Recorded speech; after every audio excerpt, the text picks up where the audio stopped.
किसी भी देश और समाज के लिए प्रगति और समृद्धि के नित नए प्रतिमान स्थापित करने के लिए समय समय पर होने वाला रिफॉर्म अत्यंत महत्वपूर्ण होता है।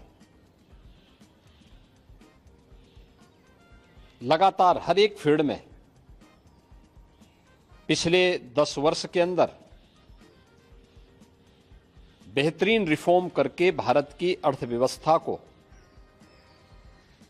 एक सम्मानजनक स्थिति में पहुंचाने और दुनिया की 5वीं बड़ी अर्थव्यवस्था के रूप में भारत को स्थापित करने के लिए प्रधानमंत्री मोदी जी के नेतृत्व में काफी कदम उठाए गए, रिफॉर्म किए गए। स्वाभाविक रूप से एक तरफ हम समृद्धि के नित नए सोपान छुए, दूसरी तरफ अपनी राष्ट्रीय सुरक्षा को भी उतना ही महत्व देना होगा और राष्ट्रीय सुरक्षा को भी, चाहे वह सेना में, उनके साजो सामान में आत्मनिर्भरता के लक्ष्य को प्राप्त करने का कार्य हो या फिर सेना के आधुनिकीकरण से जुड़े हुए एक त्वरित निर्णय लेने की गति को आगे बढ़ाने का, सेना भी इस रिफॉर्म के साथ आगे बढ़ी है। आज अत्याधुनिक फाइटर विमान भारत की सेना के पास हैं। Defence manufacturing corridor Uttar Pradesh और तमिलनाडु में विकसित हो रहा है।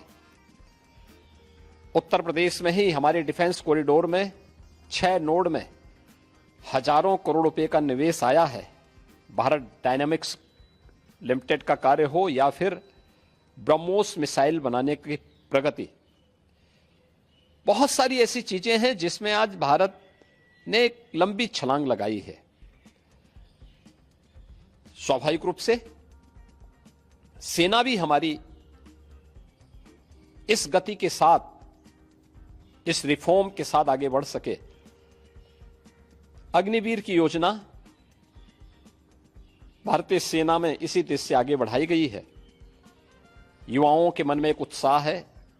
10 लाख अग्निवीर भारतीय सेना के अग्निपथ के मजबूत जवान के रूप में अपनी सेवा देने के लिए आगे बढ़ रहे हैं। नौजवानों में उत्साह भी है।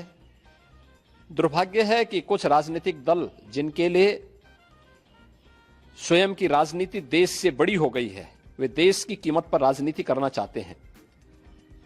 उनका काम ही है कि हर रिफॉर्म वाले कार्य को, हर प्रगति वाले कार्य को, हर समृद्धि वाले कार्य में टांग अड़ाना, अनावश्यक व्यवधान पैदा करना, गुमराह करना, भड़काने की बयानबाजी करना, और लगातार उनके द्वारा इस प्रकार के कृत्य किए जाते रहे हैं। और इस मुद्दे को लेकर के भी विपक्ष ने लगातार गुमराह करने का प्रयास किया। आज अग्निवीर में जहां युवा भर्ती हो रहे हैं, एक ट्रेंड युवा अग्निवीर की सेवा को पूरा करने के बाद उन्हें सेना में भी अच्छा अवसर प्राप्त होने वाला है। पैरामिलिट्री में, सिविल पुलिस में और विभिन्न सेक्टर में भी उन्हें समायोजन करने के लिए व्यवस्था दी जा रही है। बीएसएफ ने, सीआरपीएफ ने, सीआईएसएफ ने, अन्य तमाम हमारे जो पैरामिलिट्री हैं, उन्होंने भी इस बात की घोषणा की है और उत्तर प्रदेश सरकार ने भी इस बात को कहा है कि अग्निवीर की योजना जैसे आगे बढ़ती है